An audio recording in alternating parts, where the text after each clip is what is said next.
तो जय हिंद दोस्तों, नमस्कार। आज की सेशन में ज्ञान बिंदु जीएस एकेडमी के द्वारा जो नया वाला क्वेश्चन बैंक लॉन्च हुआ है सेकंड एडिशन का, उस क्वेश्चन बैंक के सेट नंबर 1 को देखने वाले हैं। और ये जो क्वेश्चन बैंक है पिछले वाले क्वेश्चन बैंक से बहुत ही बेहतर है, क्योंकि इसमें 16 जुलाई 2023 को जो एग्जाम हुआ था बिहार दरोगा मद्य निषेध का, उसके क्वेश्चन को ऐड किया गया है। और 3/9/2023 को जो मेंस का एग्जाम हुआ है 64 पदों के लिए, उस क्वेश्चन को ऐड किया गया है। तो आइए दोस्तों देखते हैं सेट नंबर पहला को। और ये कोई आम सेट नहीं है, बल्कि 16 जुलाई 2023 को बिहार दरोगा मद्य निषेध का जो एग्जाम हुआ था या उसी का प्रश्न पत्र है।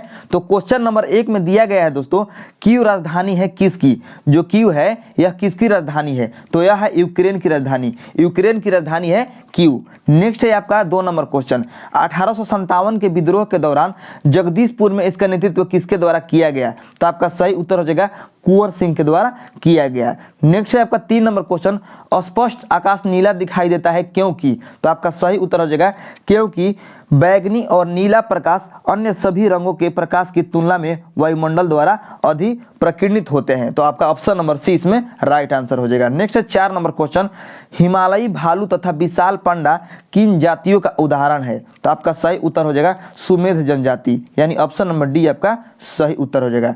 नेक्स्ट है 5 नंबर क्वेश्चन, भारत की सबसे बड़ी नमक पानी की झील कौन सी है, तो आपका सही उत्तर हो जाएगा चिल्का झील। जो चिल्का झील है यह भारत की सबसे बड़ी खारे पानी की झील है। नेक्स्ट है 6 नंबर क्वेश्चन। 6 नंबर क्वेश्चन में दिया गया है दोस्तों, 16 सेल बने हुए होते हैं किसके, तो आपका सही उत्तर हो जाएगा अर्धचालक के। जो सोलर सेल बने हुए होते हैं ये अर्धचालक के बने होते हैं, ठीक है। नेक्स्ट है आपका 7 नंबर क्वेश्चन, द्वितीय विश्व युद्ध में धुरी राष्ट्रों में निम्न में से कौन सा देश शामिल नहीं था, तो आपका सही उत्तर हो जाएगा ब्रिटेन। जो ब्रिटेन है ये धुरी राष्ट्र में शामिल नहीं था। आइए इसको पॉइंट्स को जान लेते हैं। तो इसमें पहला पॉइंट्स में दिया गया है दोस्तों कि द्वितीय विश्व युद्ध में ब्रिटेन धुरी राष्ट्र में शामिल नहीं था। सितंबर 1939 को जर्मनी ने पोलैंड पर आक्रमण किया, इसके साथ द्वितीय विश्व युद्ध की शुरुआत हुई, ठीक है। दूसरा पॉइंट में दिया गया है इसके कि ग्रेट ब्रिटेन, फ्रांस और अमेरिका के सहयोग से यूरोपीय देशों का जो गुट बना वह मित्र राष्ट्र के नाम से प्रसिद्ध हुआ। नेक्स्ट पॉइंट है आपका, धुरी राष्ट्र में शामिल देश जर्मनी, जापान, इटली इत्यादि थे, यानी ये तीनों देश जो है जर्मनी, जापान, इटली, ये धुरी राष्ट्र में शामिल थे। नेक्स्ट है आपका 8 नंबर क्वेश्चन, निम्नलिखित देशांतरों में कौन सा भारतीय मानक समय के लिए संदर्भ के रूप में माना जाता है, तो आपका सही उत्तर हो जाएगा 82.5 डिग्री पूर्वी देशांतर, यानी ऑप्शन नंबर ए आपका सही उत्तर हो जाएगा। जो 82.5 डिग्री पूर्वी देशांतर रेखा है यह भारतीय मानक समय रेखा को निर्धारित करता है, ठीक है। नेक्स्ट है पॉइंट, इसमें थोड़ा सा एक पॉइंट है उसको भी जान लीजिए। भारत का मानक समय कुल 5 राज्यों से गुजरती है। जो भारत का मानक समय है, मानक समय रेखा यानी 82.5 डिग्री पूर्वी देशांतर रेखा, वह कुल 5 राज्यों से गुजरती है। कौन कौन से राज्य, उत्तर प्रदेश, मध्य प्रदेश, छत्तीसगढ़, उड़ीसा और आंध्र प्रदेश, इन 5 राज्यों से गुजरती है। नेक्स्ट है आपका 9 नंबर क्वेश्चन। 9 नंबर क्वेश्चन में दिया गया दोस्तों, वधवागम शब्द कौन सा संधि विच्छेद सही है, वधवागम शब्द का कौन सा संधि विच्छेद सही है, तो आपका सही उत्तर हो जाएगा वधु प्लस आगम, वधवागम, यानी ऑप्शन नंबर बी आपका सही उत्तर हो जाएगा वधु प्लस आगम, वधवागम, ठीक है। आइए इसको जान लेते हैं। अब देखिए इसमें दिया गया है कि संधि कितने प्रकार के होते हैं, तो देखिए जो संधि है वह 3 प्रकार के होते हैं, स्वर संधि, व्यंजन संधि, विसर्ग संधि, ठीक है। तो इसके पॉइंट्स को जब हम इसका पीडीएफ दे देंगे तो आप देख लीजिएगा, और इसका पीडीएफ हमारे टेलीग्राम चैनल पर मिल जाएगा, आप जाकर आराम से वहां से हर चीज देख सकते हैं। नेक्स्ट है आपका 10 नंबर क्वेश्चन, 4.2 सेंटीमीटर त्रिज्या वाले धातु के एक गोले को पिघलाकर 6 सेंटीमीटर त्रिज्या वाले एक बेलन के रूप में ढाला जाता है, तो बेलन की ऊंचाई क्या होगी, तो आपका सही उत्तर हो जाएगा 2.74 सेंटीमीटर, 2.74 सेंटीमीटर, यानी ऑप्शन नंबर बी इसमें सही उत्तर हो जाएगा। इसका सोल्यूशन यहाँ पर दिया गया है, पीडीएफ मिलने पर आप सोल्यूशन देख लीजिएगा, ठीक है। नेक्स्ट है आपका 11 नंबर क्वेश्चन। 11 नंबर क्वेश्चन में दिया गया है, बिहार में पहली बार राष्ट्रपति शासन कब लगाया गया था, तो आपका सही उत्तर हो जाएगा 1968 में। बिहार में पहली बार 1968 में राष्ट्रपति शासन लगाया गया था। कब लगाया गया था, 29 जून को 29 जून 1968 को बिहार में राष्ट्रपति लगाया गया था, जो कि 26 फरवरी 1969 ईस्वी तक रहा था। लगा था 29 जून 1968 को और रहा था 26 फरवरी 1969 तक, ठीक है। और उस समय जो बिहार के मुख्यमंत्री थे वह थे भोला पासवान शास्त्री, ठीक है। नेक्स्ट पॉइंट इसमें दिया गया है वह है कि बिहार में अब तक कुल 8 बार राष्ट्रपति शासन लग चुका है। कब कब, तो मतलब जो लगा है इसका भी डिटेल आपको मिल जाएगा हमारे टेलीग्राम चैनल पर, कब कब लगा है, ठीक है। इसमें दिया गया है कि अंतिम बार 7 मार्च 2005 से 24 नवंबर 2005 तक लगा था, ठीक है। नेक्स्ट है आपका 12 नंबर क्वेश्चन, प्रधानमंत्री पीवीटीजी विकास मिशन डैश के विकास से संबंधित है, ठीक है। प्रधानमंत्री पीवीटीजी विकास मिशन डैश के विकास से संबंधित है, तो आपका सही उत्तर हो जाएगा आदिवासी समूहों के विकास से संबंधित है। जो प्रधानमंत्री पीवीटीजी विकास है ये आदिवासी समूहों के विकास से संबंधित है। नेक्स्ट है आपका 13 नंबर क्वेश्चन। आइए 13 नंबर क्वेश्चन को देख लेते हैं। 13 नंबर क्वेश्चन में दिया गया है भारतीय अंतरिक्ष नीति 2023 के अनुसार कौन सी संस्था अंतरिक्ष प्रौद्योगिकी के अनुसंधान और विकास पर ध्यान केंद्रित करेगी, तो आपका सही उत्तर हो जाएगा इसरो यानी ऑप्शन नंबर डी आपका सही उत्तर हो जाएगा। भारतीय अंतरिक्ष नीति 2023 के अनुसार कौन सी संस्था अंतरिक्ष प्रौद्योगिकी के अनुसंधान और विकास पर ध्यान केंद्रित करेगी, तो इसरो करेगी, ठीक है। आइए थोड़ा सा इसरो के बारे में जान लेते हैं, ठीक है। जो इसरो है ये पड़ता है आपका श्रीहरिकोटा में, ठीक है। आंध्र प्रदेश के श्रीहरिकोटा में स्थित है आपका इसरो, ठीक है।